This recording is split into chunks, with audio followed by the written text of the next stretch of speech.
Paano i-connect ang Reels sa long form video? Gusto mo malaman ko paano? Panoorin mo ito. I-click ang Creator Studio Facebook, then create post, add video, then upload from desktop.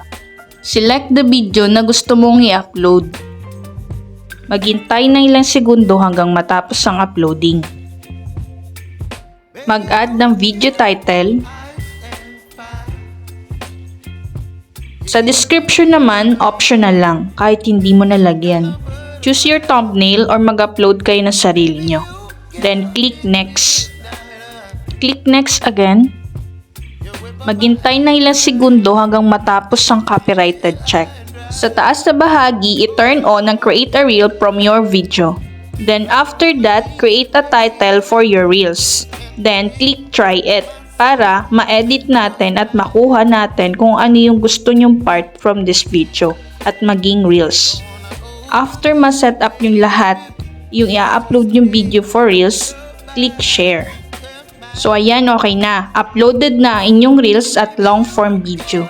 Tingnan naman natin ang in-upload nating reels. Kapag may nakita kayong watch video sa gilid ng audio, ibig sabihin nakakonect na ang long form video natin. I-click ang watch video para mapanood natin ang buo ang video.